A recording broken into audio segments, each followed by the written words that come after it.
Do you ever notice how fast the calculation happens? You get another recruiter email, you hear what a colleague negotiated, you read about another reimbursement cut, you look at your own numbers, and before you even realize it, your brain is running the math. Is this even worth it anymore? The hours, the call, the inbox, the liability, the missed dinners, all the pressure. You don't usually say it out loud like that. You say something a lot more familiar, like, I should be making more. For what we deal with, this isn't enough. And if they're going to expect this much, they need to pay for it. And on the surface, that sounds like a compensation conversation. But most of the time, it's not just about the money.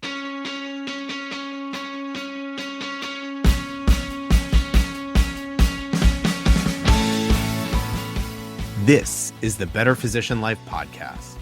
I'm Dr. Michael Hersh, a full-time practicing gastroenterologist, a husband, a dad, and the founder of Better Physician Life Coaching. This podcast is designed to help physicians create work-life balance, set goals, manage stress, and feel more present at home and less annoyed at work. It's time to stop feeling trapped in medicine and start enjoying the lives we've worked so hard to build. Well, hey everyone, and welcome back to the Better Physician Life podcast. Thank you so much for being here today. Now, today I want to talk about physician compensation, not the numbers themselves, but what happens when compensation becomes the way you decide if your career is working, when it becomes the actual scoreboard for whether this whole thing is worth it or not. And let's be very clear about this from the beginning. Money matters. Compensation matters. Fair pay matters. This isn't an episode about pretending that it doesn't. You trained for a long time. You took on debt. You delayed earning. You carry risk. Of course it matters. But at some point in many physicians' careers, compensation stops feeling like pay and starts feeling like proof. Proof that all of this time, effort, and energy was worth it. Proof that you didn't make a mistake. Early on, money feels like validation. You finish your training, you sign your first contract, the number feels big. And it feels like arrival, like confirmation that all those years meant something. And then something shifts. The number might go up, but so does the friction.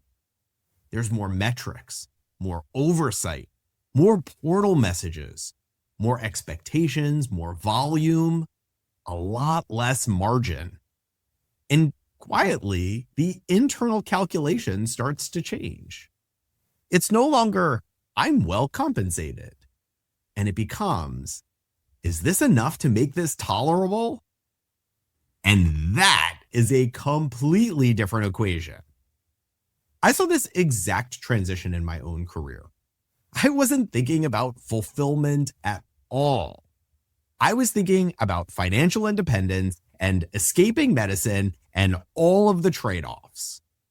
If I'm going to be this busy, if I'm going to be this on call, if I'm going to have to deal with all this pressure, then my compensation better reflect it.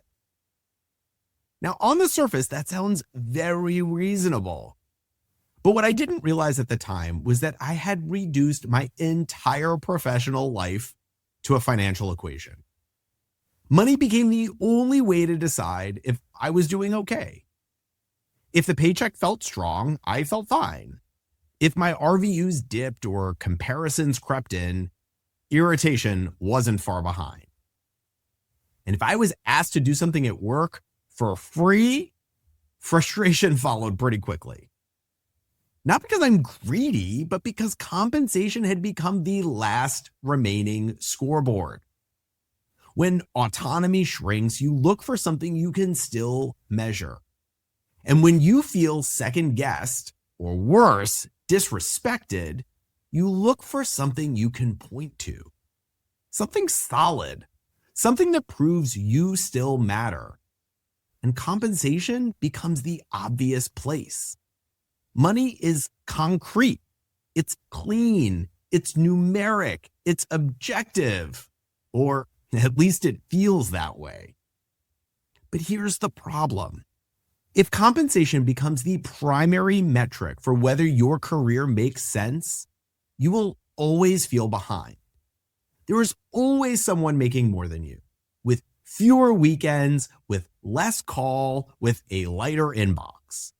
The comparison never ends. And even when you win the compensation game, the relief is temporary because the underlying friction is still there. The inbox doesn't disappear because your RVUs went up. The administrative burden doesn't shrink because your base salary increased. So you end up in this loop. If I can just get paid a little more, this will feel better. But it rarely does. Not for long, at least. And again, this isn't about dismissing the importance of compensation. It's about noticing what you're asking money to solve. Sometimes when physicians say, I should be making more, it seems like a money conversation. But it's usually something more like, if I'm going to be putting up with all of this, they need to pay me more. And underneath all of that is something else. I want more control. I want more say. I want this to feel fair. I want this time for money exchange thing that I'm doing to make sense. That's not about greed, and it's not about ego. It's about control. It's about leverage, and it's about position. And when those feel thin, or maybe even non-existent, compensation fills the gap. It becomes the thing you can point to. Because the things you actually care about don't show up on a spreadsheet. Respect, influence, time at home, breathing room. And that's a heavy load for your paycheck to carry. Now, there's another layer to this that comes up all the time when I speak to physicians, especially for male physicians. For a lot of doctors, compensation isn't just professional, it's personal. It's tied to being the provider, the one who carries a lot of financial responsibility at home. And when that compensation number moves, it doesn't feel neutral. It feels destabilizing because the structure you rely on feels less solid. And the responsibility you carry at home suddenly feels heavier. Not because you forgot who you are, but because you've been trained to measure stability in numbers. You were trained to measure performance and to quantify progress. So when the numbers shift, you measure yourself against it. But here's the question I needed to start asking myself. If the money doubled tomorrow, but nothing else changed, would the friction disappear? Would I suddenly feel less rushed, less irritable, more present at home? Or would I just feel better for a week? It's not a trick question. It's meant to separate two things that often get tangled: compensation and alignment. And when those things drift apart, frustration grows. And if you don't notice it clearly, it starts leaking out sideways as sarcasm, as disengagement, as that low-grade edge that follows you home. It looks like you're frustrated about money, but most of the time you're frustrated about what you're giving up for the money. Time for income, energy for stability, autonomy for predictability.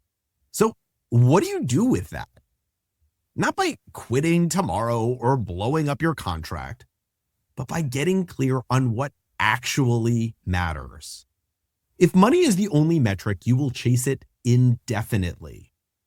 If it's just one factor, it stops driving everything. And so sometimes the better question is, what would actually make this feel better besides more money? More control over your schedule, fewer unpaid tasks, clearer inbox boundaries, a different call structure. Sometimes the answer is financial. Sometimes it's structural, and sometimes it's both. But when you lump everything into compensation, you lose leverage because the only solution becomes pay me more. And a lot of the time, that is not fully in your control. What you can control is getting specific. What's actually bothering you? And what part of it can you change? And sometimes the most important shift isn't in the contract. It's in recognizing that your career cannot be reduced to a single number. There's another piece of this I didn't see until I caught it in myself. For a lot of physicians, compensation isn't just about lifestyle. It's about position, trajectory, knowing you're still moving forward. So when your income plateaus or dips, or you intentionally choose a structure that earns less, it feels like you're falling behind, even if you're not. For me, I remember adjusting parts of my schedule and watching the numbers change.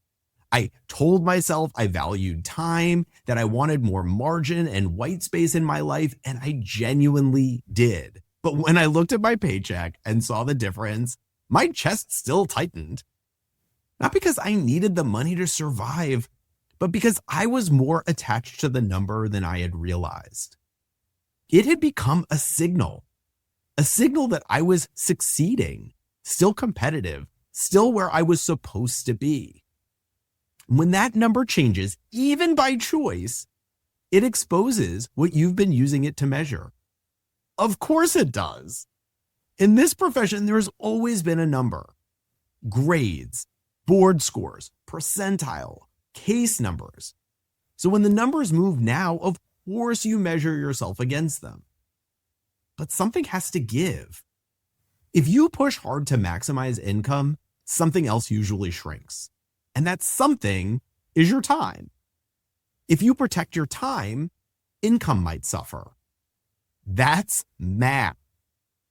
The mistake is thinking you can maximize both forever. Eventually, the math catches up. Every physician is investing in something. Some push hard for income, some protect their time. Neither is wrong. But drifting into one without deciding, that's where resentment starts. And if you calibrate even a little, you're going to feel it. When you open the reconciliation and see your RVUs, when a colleague signs a bigger deal, when you hear what someone else negotiated. That discomfort doesn't automatically mean you chose wrong. It means you changed what you're measuring. And it takes time to get used to that. Here's the part that matters.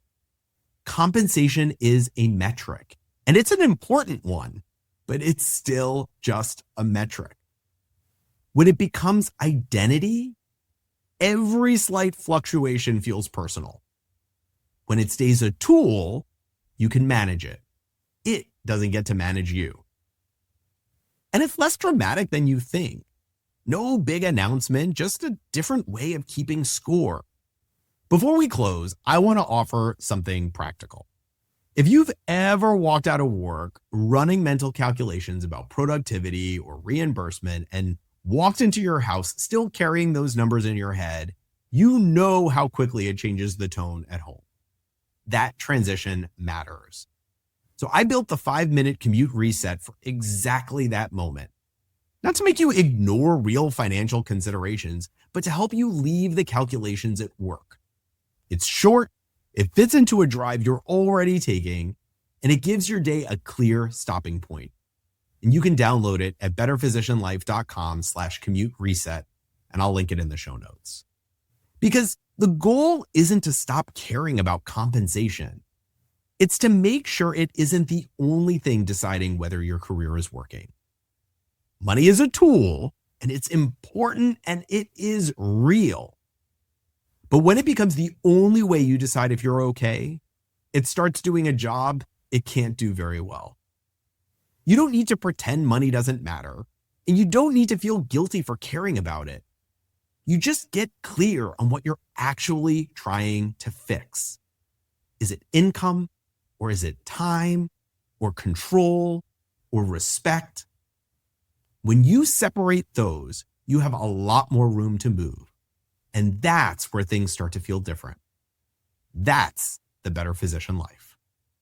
Thank you so much for being here, and I'll see you on the next episode of the Better Physician Life podcast. Thanks for tuning in. I know these conversations aren't always easy, but they matter. If something in this episode stuck with you, hit subscribe and leave a quick review.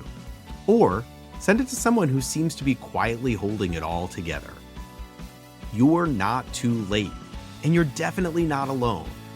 If you want to learn more, check out my website at www.betterphysicianlife.com. I'm Dr. Michael Hersh, and I'll see you next week. Yup, I'm a doctor, but I'm not your doctor. This show is for insight, not treatment. So before you act on anything here, take the time to talk with your own trusted people and professionals who can help you figure out your next best step.